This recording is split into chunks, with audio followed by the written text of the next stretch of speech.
In July of 2012, Mark Zuckerberg financed his $6 million Palo Alto home that's 3 miles away from Facebook's headquarters with a 30-year mortgage. At that time, he was 28 years old and the world's 40th wealthiest person, worth an estimated amount of $15.6 billion. The question is, why would you get into debt when you have billions of dollars and can easily afford it? If he wanted, he could easily buy a dozen $6 million homes in cash without batting an eye. So why get a mortgage? The answer is long and complicated, but in short, it's free money. Sounds ridiculous. Who would give you free money when you are already a billionaire? Let me explain. It all has to do with interest rates. The inflation rate in the US is 2.5 to 3%. So any money you borrow that's below the inflation rate is considered free money. Zuckerberg's mortgage rate is just a little over 1%, but it's adjustable, meaning that based on the circumstances, the rate could possibly go up for one reason or another. If you do the math, the bank is losing money since the mortgage rate is below the inflation. You don't have to be genius to do the math. For the sake of example, let's say you borrow $1 million at a rate of 1%. The average rate of return on the savings account is 2.4%, meaning that if you deposit that $1 million in another bank, you end up making $24,000 a year, while you only have to make a monthly payment of $10,500 to the bank that lent you that money. Imagine if you can do that with $100 million, or how about $1 billion? When you can borrow money for free, there is no point in tying up your own money when you can use that money for more profitable things. Of course, when you are talking about small amounts of money, this might not make sense because the difference isn't that big. However, when it comes to large sums, playing around with 1, 2, or even 0.5% could potentially mean dozens of thousands of dollars, if not hundreds. Let's say you are a businessman and you can easily afford $1 million house. Why buy a house when you can finance it for 1 or 2%, while you invest the rest of that money in your business that could potentially get you 10, 20, if not 30% returns? Even if you're lazy to find a more profitable way to use money, just throwing it all into an index fund can be much more profitable, especially when we are talking about 20 or 30 years. Historically, an index fund has shown to have an average rate of return of 8%.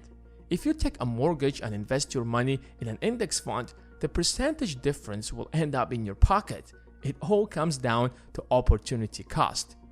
Economically, it wouldn't make sense for Zuckerberg to buy the house in cash when he has been offered a 1% mortgage rate.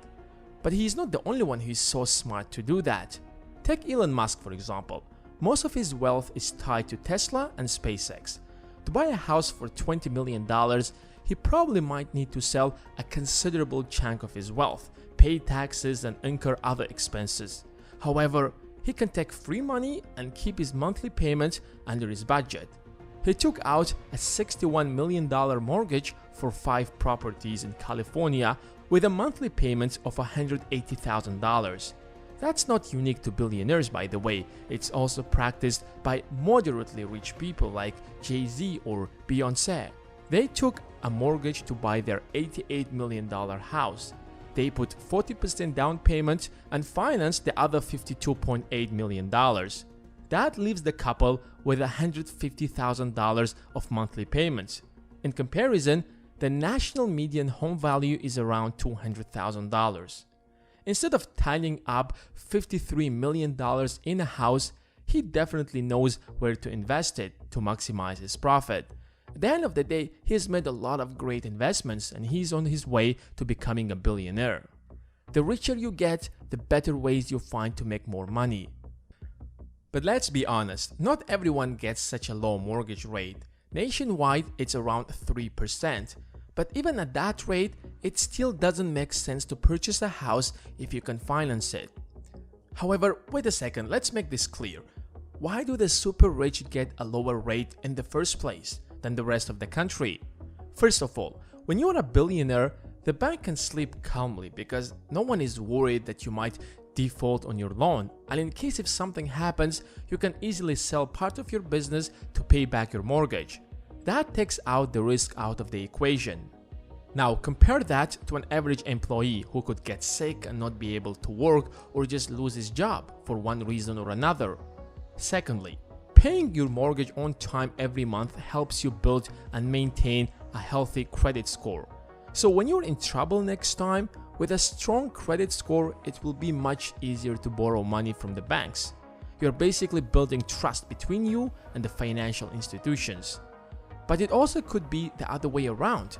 Banks do offer such a low mortgage rate to establish a strong relationship with rich people so that when their companies would need a loan from a bank, they would come to them and not their competitors. It's a win-win situation. But these low mortgage rates are adjustable, which means, as I said earlier, they could go up. But no one is worried because if it stops making sense economically to these ultra-rich people, they can easily pay back their mortgage. But most people associate that with something negative because we usually borrow money that we can't afford for entertainments and end up paying a lot more back. In fact, right after getting out of college, you realize what a burden your student debt is already. And once you calculate how many years you have to pay back that debt, you immediately create a perception that debt is bad, especially when you can't even default on it. Playing around with debt is not easy. You are eventually taking a huge risk, and a small miscalculation can lead to disastrous consequences. In fact, we've got into so much debt that most people can't even afford an unexpected $500 bill because we have to make all of these monthly payments.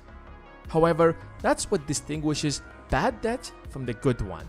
Debt can ruin your life, make you homeless, and cripple your family if you're reckless. But it also can make you unbelievably rich if you know how to use it, because it's leverage. Leverage is a superpower that can make you rich instantly.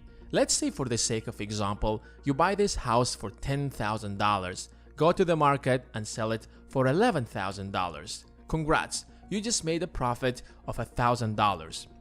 However, that's not much. But if you use leverage, you go to the bank first, borrow $990,000. With your additional $10,000, that's going to be $1 million. You head to your supplier and buy 100 phones now for $1 million. Turn around and sell it to the market for $1.1 million.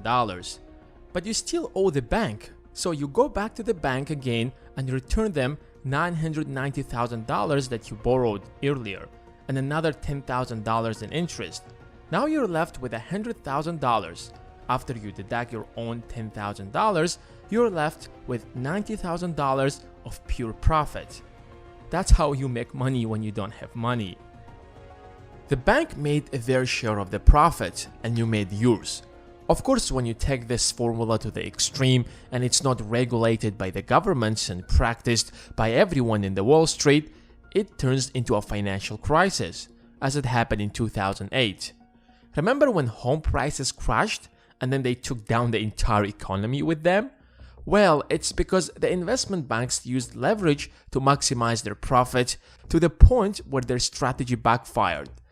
Because they began giving mortgages to people who didn't necessarily have the best credit score and weren't financially prepared to make the monthly payments. And then they defaulted on their mortgages, as they suppose. It was a nightmare for the investors, because for the last 40 years, home prices were rising and suddenly they're going down. Well, we're not going to get into the details of the 2008 financial crisis, that's a story for another video, but in any ways, it's a major tool of how rich people make money. Of course, it's risky and you can end up losing everything, but if you know what you're doing, you can make a fortune overnight. I hope you guys have enjoyed this video and most importantly, found it helpful. And if you did, make sure to give it a thumbs up, and if you want to see more of these videos, consider subscribing and clicking on the bell besides it, so that the next video will appear right in your homepage and you won't miss it. Thanks for watching, and until next time.